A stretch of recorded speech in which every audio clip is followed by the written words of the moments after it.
Hi everybody, welcome back to the Shoemaker Report. As you can see, we're not in a normal setting in front of my bookcase of books. Here we're out in the woods, just outside of Bet Shemesh, or Mount Olive. So the question we want to ask today is how can we actually fulfill the mitzvah of V'ahavta l'recha kamocha? How can we fulfill the mitzvah of loving our neighbor or our fellow as ourselves? How do we actually go about doing it?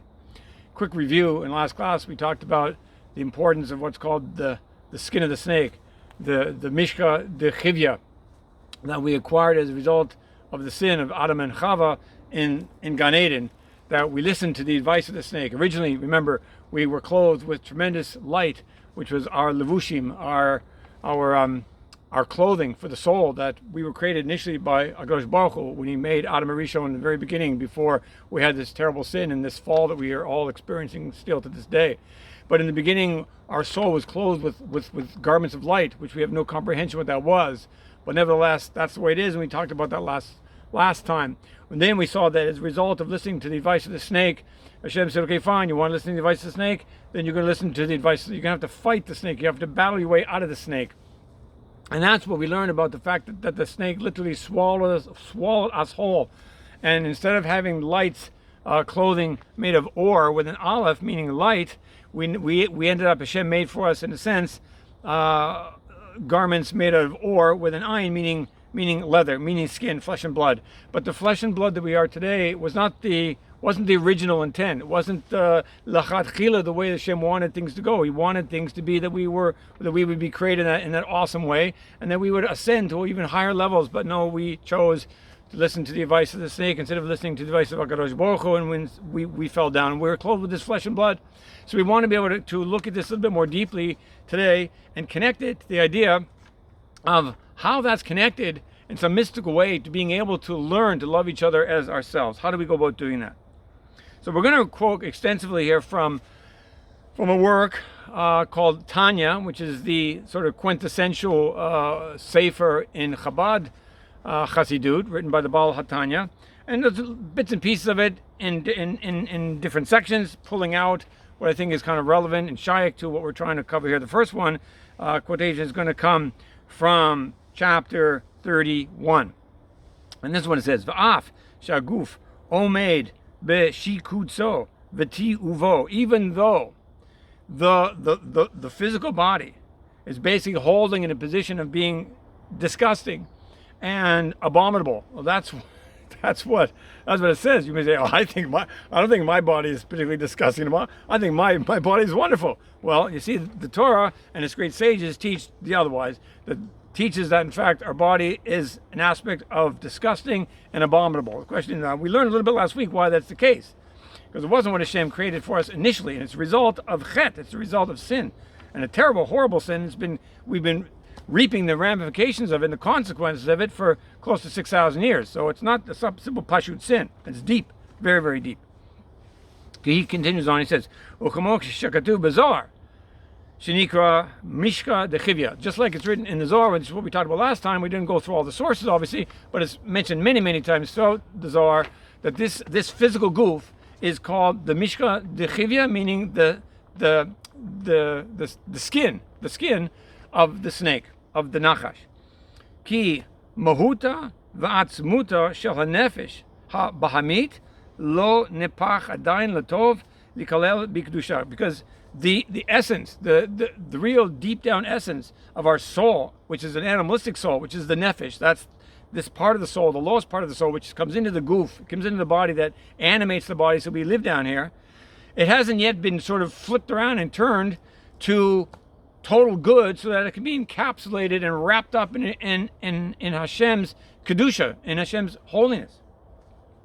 Nevertheless, tikar nafsho be'enav. Still, there will be a time when a person will see his soul very precious. You see, most of us today, we walk around and we don't think about our soul. We think about what we need, physically speaking, to keep ourselves alive and to keep the fun train going. Right? We don't oftentimes think about how precious our soul is, and therefore that's the most important thing that we should be focusing on and working on to provide its needs and to keep it pure. Like let's say you had a beautiful diamond, you wouldn't just throw it in the dirt and trample all over it. You would take exceptional care over that diamond because it's precious. That's the idea he's expressing here, that we should be able to, there will be a time where we will finally sort of understand and get it. We'll realize just how precious our soul really is. Lismoch besimchata yoter me'aguf hanivzeh. That what does it mean? How do we know that finally we value and we see the preciousness of the soul? It's when we, what does he say here? When we are happy in the soul's happiness, rather than in what the physical body wants. That's kind of, abominable, we already saw, and disgusting, and somewhat despised, because it's not what Hashem really wanted for us. It's b'di'evet, it's what happened, but it's the result of sin. Nothing to be proud about. So we have to learn. And this is why Hashem gave us his mitzvot. If we would do them properly with the right kavanah and l'shem shamayim, for the sake of heaven only, not for some kind of reward or to be seen by people and all that kind of stuff. We want to do Hashem's mitzvahs. Why? Because then we're going to learn, we're going to come to see, we're going to be happy when the soul is happy, as opposed to being happy when the goof gets happy. This is a war. There's a war, a spiritual battle going on between the desires of what the goof wants and what the neshama, what the soul wants. And these two things are not necessarily at all in agreement with each other, to put it mildly. Shelo la'arbev or lebabel simchat nefesh be'it tzvon haguf. That we're not going to confuse and mix up, get all messed up in our brains between the simcha, the hanefesh, between the happiness that the nefesh is supposed to feel when we value it and put it first above everything else, compared to the itzavon of the goof. We talked about this word itzavon a few lessons ago. There's this hard labor, work, and it's just suffering and pain, and you know what? It's just difficult to live in this world. That's called itzavon. Just even getting enough food to be able to eat, just even the minimum of the minimum, let's say, just to keep the body alive, there's a certain amount of itzavon, of hard labor in that. And so, but some people, sadly, we've come to a point in our world where many people, sadly, value that itzvon. They think all that hard work is like great. It's like we have everything upside down. And that's the whole world. The whole world is upside down. And that's why when people look up in Shemayim, as it says in the Gemara, there's a case there where somebody looked up in Shemayim, they saw the world up there, and everything's upside down. What do you mean everything is upside down? No, everything is upside down here. It just looks upside down because we're so used to seeing the world upside down. When you're so used to seeing the world upside down, your eyes adjust and you think that's the right way up. But everything is upside down. Everything is upside down. And so we've come to value and to cherish all this hard work and all this labor that we do. Why? Just so we can get stuff. To get stuff so we can, quote, have fun. And that way we can do all these things that the goof wants, and we think that's simcha. That's not simcha at all. Simcha is something existential to our very soul. Right? It's embedded in our soul. That's simcha. When you're truly very, very happy in just being and existing and being wrapped up in Hashem's ways, that can breed tremendous simcha. We'll call it happiness. But fun, there's no such thing as fun.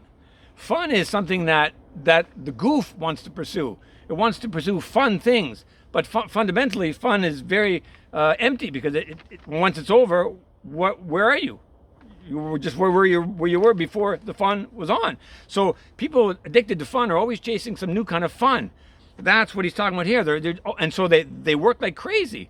They have one job, two jobs, three jobs, whatever it is, and they keep making more money, more money, more money. They keep sinking deeper and deeper and deeper into depression and the itzavon and yeyush and despair. Why? In order to keep trying to chase what they think is going to give them some kind of fulfillment, i.e. what they call fun. But there's no fulfillment in fun. None whatsoever. It's a tease. It's a trap. It's a trick. All right, let's go on. The next source is from, again, Tanya, chapter 32. This is going to basically speak out this distinction between true simcha versus fun. V'hine, behold, aladei kiyum hadvarim hanizkarim le'el. Just the fact that we fulfilling on all these things we've been talking about, that the Tanya's been talking about previous to this, but encapsulating what we've been talking about here. Liot gufo nivze v'nimas beinav.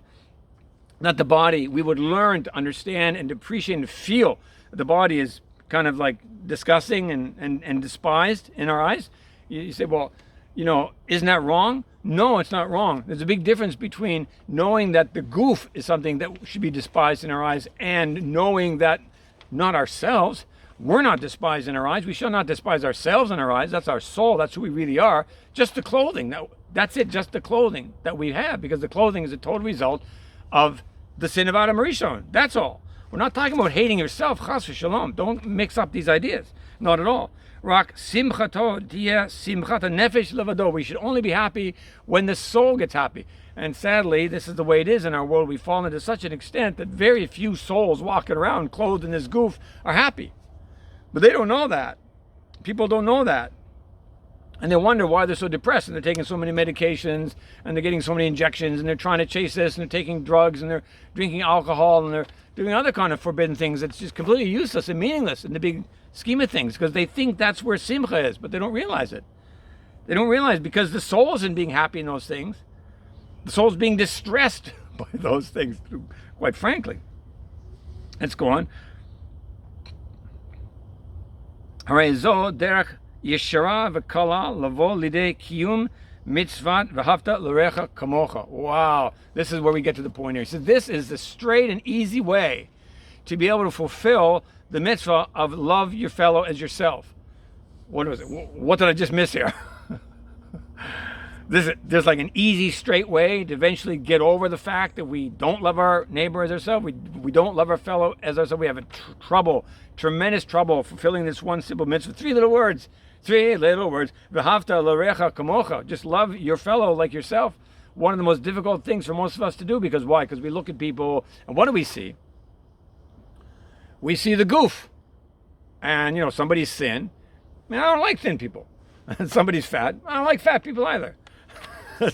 Somebody looks in a certain way, the face kind of looks kind of strange or different to us, but that not attractive, to me. And somebody maybe has a certain sneer on his face. Not that he's sneering, just as the way his face is made.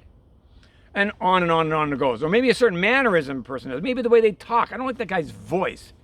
Whatever it is, we are bombarded with the way the goof is animated in this world. And so we wonder why we have a hard time loving our neighbor. What is the neighbor we're supposed to love? The goof? No, the soul inside the goof. The real person inside there. What is the goof? You're gonna love clothing? I love this black jacket. No, what's that? You have to get back, get through the clothing.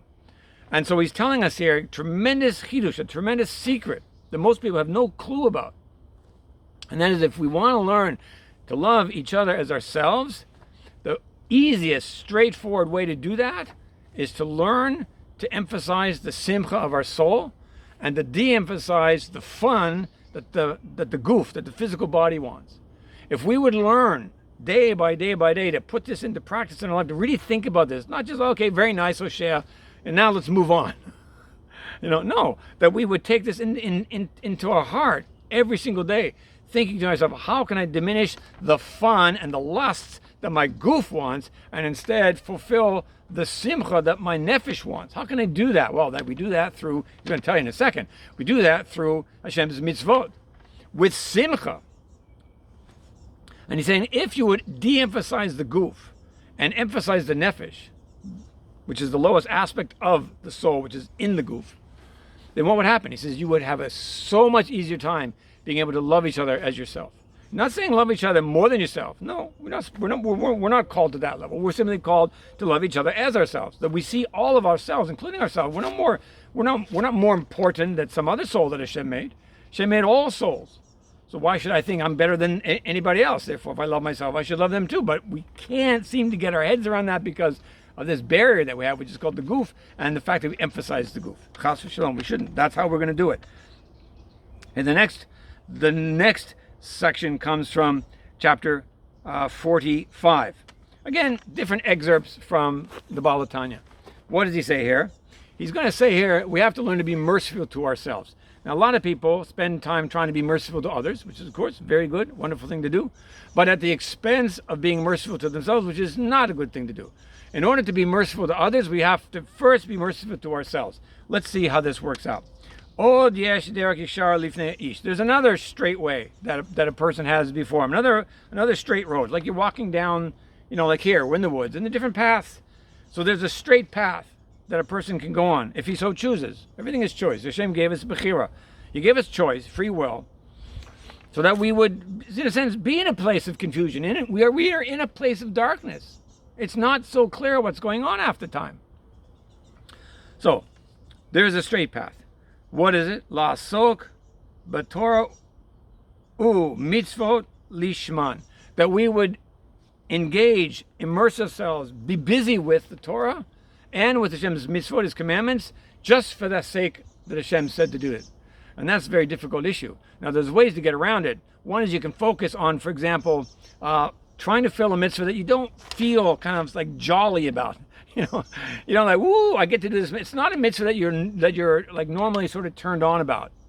It's just a mitzvah that Hashem says to do. So do it. So by doing those mitzvot, you're learning to do a mitzvah because Hashem said so. And the same thing with Torah. A lot of people spend time learning Torah that they're interested in, which is very good. Says so. I think it's the opinion of, who was it? It's Rava or Rebbe. Maybe the two of them said this in Masechet Avodah Zarah, that if you're not really interested in what you're learning, you're not going to like learn it so well. It's very true. But on the other hand, there is an inyan in learning Torah that you're not so interested in. Why? Because then, davka, you're learning it lishma.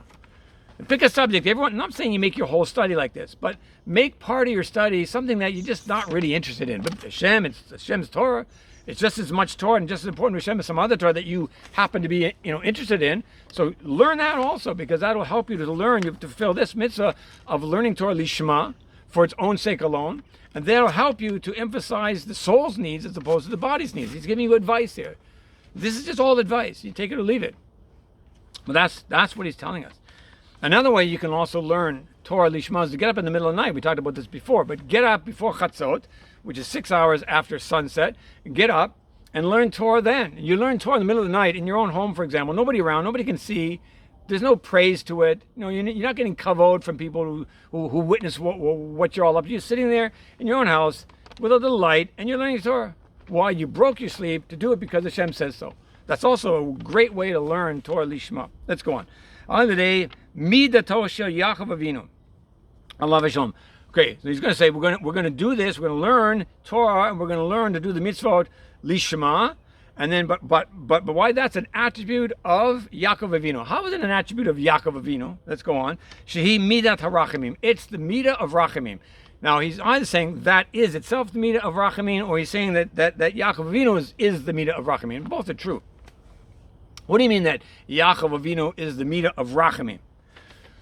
Well, we have Avraham Avinu, who was the midah of Chesed on the right column, and we have Yitzchak, his son, who was the midah of Gevur on the left side, and we have Yaakov Avinu, who is the midah in the middle, which is tiferet, which is essentially also called rachamim, which is also called emes, truth, right? As it says in the pasuk that Hashem gave truth to Yaakov, Chesed Avraham. So this is the aspect of truth. It's in the middle. It's an aspect of both chesed to others and gevur to ourselves, not the other way around, not being, chesed to ourselves and then being gevur to others. No, that's going to create a lot of problems in the world. Rather, we show chesed to others and we show gevur to ourselves. We're strict with ourselves, but not toward others, chas v'shalom. And when we're able to put those two things together, we have this quality called rachamim. We're able to be merciful to others, and his point is we start by being merciful to ourselves. What's the key? We have to learn to accept truth. Truth has become a 4-letter word, if I could put it that way. That's really, as soon as somebody says, I'm coming to tell you the truth, who are you to tell me the truth? Whose truth are you coming to tell me? Well, I'm not telling you my truth. This is the truth in our Holy Torah. But as soon as somebody says truth, people get defensive because truth is scary. It's scary because what does it mean? It means in some respects that I'm going to have to evaluate myself. I'm going to have to look deeply into myself and see some of the things that I've been trying to cover up for a long time. So don't tell me the truth. You've got to expose things. I don't want you to expose this. I'm not ready to face it yet. So I understand that. But the way we're going to achieve being able to love each other like ourselves, which I think is what we want to do, right? We all want to be able to fulfill that mitzvah, surely. So what are the steps? Well, the steps are we have to de-emphasize the needs of the body and the lust of the body and emphasize the simcha of the soul. And how do we do that? We're going to do that by being merciful on who? Initially on us. And what is mercy? What is this tiferet? What is this beauty, this harmony? It's accepting truth and seeing the beauty and the harmony in everything. and not trying to push away truth because it's uncomfortable with us. Le'orer b'machshavto techila rachamim rabim lifnei Hashem al nitzos Elohut hamechayeh nafsho. He's got to first awaken this holy spark within him. That's what he's got to do, because Hashem created souls, are like holy sparks. Adam Rishon was this all-encompassing soul. And when he sinned, it just blew apart like in a massive atomic explosion. And it shattered and smattered, whatever the word is, into millions, gazillions of pieces. You know, it's like you can take to picture it, you can take a bonfire in the nighttime, you know, you get a nice little bonfire, maybe the coals have died down, and you take a stick and whack the coals, and what you're going to see, you can see all kinds of sparks come flying off. That's what happened when Adam Rishon sinned. But we have to be merciful to that soul, to that spark that's within us. That's what he's saying. And we have to wake it up. Asher yarad mimkomo, because that soul came down from its place. We originate from a very, very high, lofty place. What is that lofty place? Chaye hachaim, the life of life. Ein Sof, the infinite life of life. Baruch Hu, that we come from Hashem. We're chelek elokamima, we're a piece, kilo, whatever that means, and however you can picture it, we're a piece of HaKadosh Baruch Hu himself, of the infinite light. That's what we have infinity within inside of us. You know, there's an infinity and beyond, I think it was some kind of movie phrase. So that's true. We are an infinite spark within us. We have to be merciful to that infinite spark. And even though we're surrounded by a goof, even though we have this horrible thing surrounding it, still, we should still be merciful to the holy spark inside of us and consider it so precious, we wouldn't want to damage it. And that's sadly what can happen. What can happen is, as a result of so much effort on the goof and the clothing that surrounds this beautiful soul, we can damage the soul. And we know this. We look around. We're all damaged. I'm damaged. You're damaged. Everybody's damaged. We damage each other. We don't even mean to damage each other, but we do it so much all the time. Chas v'shalom. And one of the reasons how we manage to damage each other so badly is because we're not paying attention to their soul. All we see is the goof and what the goof is doing. And then we judge that goof. And that causes problems. A lot of problems that we have to pay for many, many years in our life. Chas v'shalom. Hamimela kol olamin. Now he talks about Hashem. Hashem fills all the worlds. V'sovev kol olamin. And he surrounds all the worlds. V'kula kamei kolo chashiv. And everything else is considered like it's nothing before Hashem. V'nit labesh b'Mashcha DeChivya. As a result, the soul now is, we said, is clothed up in this snakeskin. Harachok me'or pnei hamelech b'tachlit ha'hirchek. We, the soul, that's us. I don't mean this thing that you see, but the real I, what's inside of us, the real soul, who we are, that nobody's ever seen. That's been made distant from Hashem with total, utmost, infinite amount of distance. That's what's happened. We've literally been put into a prison. The snake's skin is like a prison. That's what it is. We've been swallowed up inside of a prison. Very far from HaKadosh Baruch Hu, but you know what? Even there, Hashem can be found. David HaMelech talks about going all the way down to Sheol, all the way down to the lowest depths of hell. And he says, even there, Hashem is there. Even though I make my bed down in hell, he says.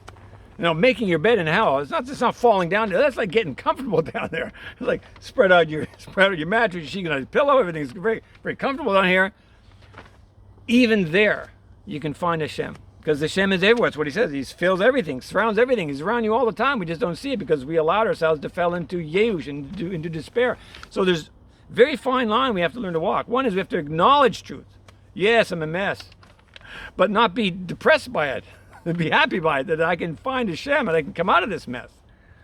And those kind of souls that can come out of that mess, which is our generation, we reach such high heights that other souls of previous generations were never able to reach because they didn't descend to the depths that we descended. The lower you go down, the higher you can go up. So it's a great chesed that Hashem has allowed this generation to fall into. Don't be despairing. Don't get yourselves all, depressed about it. Not at all. You should be encouraged. Ki haolam hazeh hu tachlit haklipot hagasot. This world that we live in is, he says, it's the ultimate thick klipa. The whole world. He just expanded our mind here. If you didn't catch it, your mind should now be blown. It's not just what? My mind isn't blown. Why? Okay. So what did he just say? He said the whole world is a thick klipa. What's a klipa? Klipa is like a peel. It's a rind that surrounds the good stuff on the inside, like a banana peel, or maybe an orange peel, right? Or worse, say a coconut peel. That's terrible. It's like hard as rock. Inside all those peels is something good and juicy called the fruit. He said the whole world is the ultimate thick peel. He says thick klipa. All of it, the whole world, all these rocks, this dirt here, beautiful trees, the sun shining in the sky, the early morning sky, all of it. Not just my body, not just the fact that I'm trapped in this serpent skin. The whole world got swallowed up. That's an important chiddush that most people, again, don't realize. The whole world is inside the belly of the snake. The whole world. Not just the body. This whole world is. That's what he says. Okay, let's go on now to chapter 47, again in Tanya. During Pesach time, we often emphasize the fact that we're supposed to picture ourselves coming out of Mitzrayim. So we just had Pesach a few weeks ago, 5 weeks ago, and we're coming close to Shavuos. Today is actually the 35th day of the sefirah count, 2 days after Lag BaOmer. We are supposed to picture that. We're supposed to picture coming out of Mitzrayim. What does that mean? I mean, I didn't come out of Mitzrayim, did I? Like, how can you picture something that never happened to you? I mean, I was born in Canada. I was raised in Canada. Moved around from place to place in Canada and the United States. Eventually came here. I don't remember coming out of Mitzrayim. So, I've never been to Egypt. So, how is it possible that you're supposed to focus on coming out of Mitzrayim? What does it even mean? So, let's see what the Baal ha-Tanya says about it. Vine, it says actually in Pesachim, I think this actually is a Mishnah, in Masechet Pesachim chapter 10, Mishnah 5, says the following: B'chol dor v'dor, in every generation, v'chol yom v'yom, and every single day, not just a Pesach, every day, chayav adam lirot atzmo ki'ilu hu yatsa yom mitzrayim. A person has to picture himself, to see himself, as if he's coming out of Mitzrayim today. This very day. Every day we have to think that. Whoa, I don't do that. you picture that every day? No, because it's not in our thoughts. Because we're chasing the lusts of the goof, the taivas of the goof, what the goof was. We're not chasing after what the soul wants. If we were to chase after what the soul wants, we might be able to sort of do this. But okay, this is a level that we can sort of strive for. At least if you made it through this far in the course of this teaching, then let's think about it together. Let's see what the Baal ha-Tanya says. What does it mean to picture yourself coming out of Mitzrayim? He's going to explain right now. V'hi yitzad nefesh ha'elokit mi masar guf. He says it is the exodus, the exodus, same word, the exodus of the soul, the holy soul, the divine soul, from the prison of the body. If we could, that's what it means on a deep spiritual level, to picture in our own life the exodus out of Egypt. What does it mean? It means to picture the soul, our holy divine soul, coming out of the prison of the goof. What's the goof? The goof is Mitzrayim, the ultimate source of Tumah. That's what he's telling us. And we have to picture that coming. We have to picture coming out of this. How do we come out of it? We've been talking about it all along. We are in a prison of the goof. He says, Masar haguf. We're in prison in the body. This is a prison. You don't think about it like that, because to some people it's unpleasant. I don't know how unpleasant it is. It's not. Maybe it is unpleasant, but I don't get. You don't have to let yourself get down about it. This is a difficult thing for some people, and I realize this, and I didn't realize this many years ago. I realize it now a little bit, and that is, there's that famous expression from a movie. I forget what movie it was. That some guy's trying to come to the truth in some kind of a court setting, and he says, you can't handle the truth. Well, what do you mean you can't handle the truth? People can't handle the truth. Why not? Because it's kind of unpleasant. It's like, it's better not to know, right? A lot of people say, I don't want to know, because if I know, then I have to change my life. And I don't want to change my life. But see, that's a cop-out. That's just postponing the inevitable. And one day we're going to have to face it, whether we like it or not. So we may as well get to work now, make some progress on it. So when we do face it, it's a lot less of a problem than just letting it go. Like if you have a sore or something like that, and you start to treat it right away, and it goes away faster as opposed to just letting it, fester, and all of a sudden, you're gonna have your arm or your foot amputated because you didn't take care of it properly. So it's actually good that we know the truth, and we don't have to be afraid of the truth. We should embrace the truth, and that's why Rabbi Nachman comes down and he tells us, even though you know all this stuff, even though the truth can be hard sometimes, don't allow yourself to fall into despair. Why? Because you can still be happy, because we said there Hashem is, even though we're imprisoned in the goof. Mashcha DeChivya says again, what is this imprisonment of the goof? It is the serpent's skin. We should rather want to be wrapped up and included and encompassed by the light of the infinite light of HaKadosh Baruch Hu. Al de'esek haTorah v'mitzvot bichlal uprat. Like we said earlier, how do we do that? By doing the mitzvahs and by learning Torah in general and also in detail. B'kabbalat malchut shemayim b'kriyat shema. This is the second one. It says, first of all, you got three things. We got a few actually. We got learning Torah, lishma, doing the mitzvot, lishma. Now he gives you a third one, which is accepting the governance of shemayim. When you say the Shema, at least twice a day. Obviously, there's more time to say it, but at least twice a day. At Shachrit and at Arvit, we say Kriya Shema. So he's saying when you say the Kriya Shema, have in mind that you're accepting upon yourselves the governance of heaven. That's another thing. That's three things.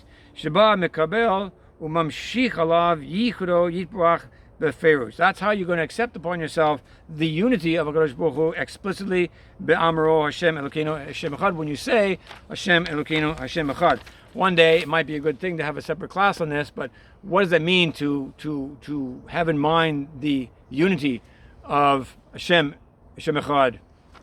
What does that really mean? But anyway, at least have the intent that whatever it is, if you don't understand it yet, say, whatever it is, HaKadosh Baruch Hu, help me to understand it.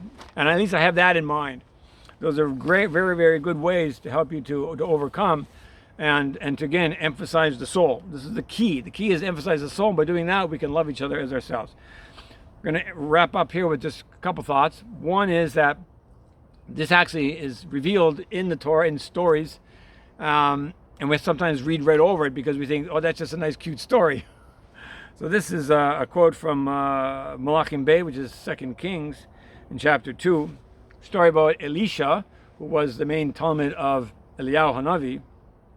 And the time came for Eliyahu Hanavi to depart from his Talmud, from Elisha.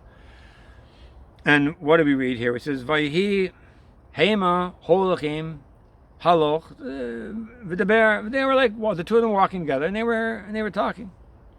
And so in the midst of that conversation, which is not recorded, you just imagine what these two great Nevi'im were talking about, such tremendous tzaddikim. And what happened? Out of the middle of nowhere, it says a rechev eish, v'susei eish. There was this chariot of fire and horses of fire. V'yaf ridu ben shnehem. And it kind of like went right between the two, and they're walking together side by side, and this thing goes whoosh right between the two of them, and it caused one to, whoa, we moved to the right, and whoa, the other one moved to the left, separated right between them. V'yal Eliyahu ba'asar hashemayim, and Eliyahu was wrapped up in that chariot, and he went up to heaven in a storm wind. What is that talking about? Well, what it really means is he merited to have this physical goof leave him. His soul came out of his physical goof totally, completely, without having to experience death. You may say, well, that's kind of far-fetched. You expect us to go through that? So yeah, why not?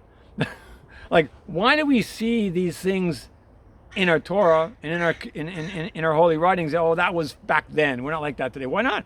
Well, because we don't follow the ways that we should. Chas v'sholom. If we were to follow the ways like we should, and we would strengthen each other, we could achieve these things. And it wasn't just Eliyahu that had this. There were others that had this. Yeshua ben Levi, he also had this, and Serach ben Asher had this, and Eliezer ben Avraham. There's at least 4 off the top of my head. There's other ones. They also experienced this ability because they purified themselves so much. They worked on themselves so much over so many years to literally, finally, they had the exodus. They literally had the. And what I'm going to suggest here, that what they did is they pictured it every single day. The fact that they pictured themselves coming out of the imprisonment of the goof every day, like we read already, they pictured that. They were actually zoch to having that literally happen to them. And their soul blew out of their goof without experiencing death, and they went straight up into Gan Eden. That's something that's not just something from a long time ago. That's something that we can experience if we work on it. You may say I'm a bit far-fetched and I'm living in a dream world. Okay, yeah, I get it. But you know what? If I don't live in that world, then what am I doing here? I'm just playing a game? No, we have to set the goals. We got to realize what can be achieved. If we don't achieve it, chas v'shalom, okay, we don't achieve. We did our best, but if we really strive toward it and we really work on these things that we're taught by Chazal, we don't like for example, Eliyahu Hanavi, Zachor Latov. That's the gematria of Tahor Einayim. The exact same gematria. Eliyahu Hanavi's Zachor Latov is the same gematria as Tahor Einayim, that meaning pure eyes. And he never allowed his eyes to ever see something that was forbidden. But what do? We walk around and we defile our eyes all the time. We don't pay attention. We're not makpid about it. Why are we not makpid? We're makpid about other people. Instead, chas v'shalom, we should be makpid toward ourselves. Guard your eyes, guard your ears, right? Our eyes, my eyes. I'm not saying you versus me. Right? Guard our mouth. Nitzor leshoni meira. That's what it is. Guard my lips from speaking deceitful things. Right after the Shemona Esrei. So we should ask Hashem to guard our eyes, ask Hashem to guard our ears, ask Hashem to guard our mouth. We have to put it priority. And if we put it to priority, we can achieve these things. It's not something that was just achievable by people a long time ago. That's the point I'm trying to make. And the last passage we're going to read is from Yeshayahu, Isaiah chapter Chaf Hey, which is chapter 25, verse 7 and 8. That's what it says. Ubila bahar hazeh pnei halot. So there'll be a time when this holy mountain, meaning Yerushalayim, Har Zion, the Beit HaMikdash, is going to like swallow up this thick covering that's gone across the whole world. Halot al kol ha'amim. That's like covered all the peoples. It's covered all the, everybody is deceived. We as well. We're all deceived. We're all covered by this thick klipa. That's what he's talking about here. This covering. What is this covering? The covering is what we've already said. The entire world is one big thick klipa, actually multiple klipot, which is inside the belly of the snake. It is the Mashcha DeChivya. And at some point, Hashem is going to swallow that up. That's what he says. Vaha masecha hanasucha al kol hagoyim. This covering that's been spread out like a cover, like you have a sukkah, you have this, and you put the schach on top, and you stretch out all that schach over the top of the sukkah. The same kind of thing. That's the same thing that this klipa of this snakeskin has covered all of the nations, all the nations. And this famous statement, everybody knows, Bila mavet lanetzach. And what's going to happen? Hashem is going to swallow up death forever. That's what it's going to be. See, it's like Mida Keneged Mida. Hashem allowed us to be swallowed up by the snake, but in the end, Hashem is going to himself swallow up the snake. And the snake is going to vomit us out. And then all that the snake has tried to impose upon mankind and the rest of the world, all the tumah that he's imposed, that itself is going to get swallowed up and it's going to disappear. Umacha Adonai Elokim Dim'a me'al kol panim. And Hashem is going to wipe the tears away from the face of everybody. Ve'cherpat amo yasir me'al kol haaretz ki Adonai diber. And the disgrace, that the peoples of the world look toward the Jewish people, we're pretty despised. And now, because of this war that's been raging for, over a year and a half now, even more so, the world hates the Jewish people. We're not going to get into the politics of it, but the point is that there's a lot of disgrace, a lot of humiliation, a lot of despising going on, and it's all because we, as our own people, have emphasized, sadly, the needs of the body instead of the desire of the soul. If we were to learn to really emphasize the desire of the soul, like we started with, that we would rejoice in the rejoicings of the soul as opposed to the lusts and the appetites and the taivas and all these things that the goof wants, what I'm calling the distinction between simcha and fun. If we would do that, then all of the disgrace that the world shows upon us would end. It would literally end, because we would be doing what we're supposed to be doing. And then as a result, the klipa would come off. and we would fulfill Hashem's will, not just in the upper worlds, down here in this lower world, and transform this lower world and get rid of this klipa and literally make it a world of light as opposed to a world of darkness. Okay, until next time, have yourselves a great week.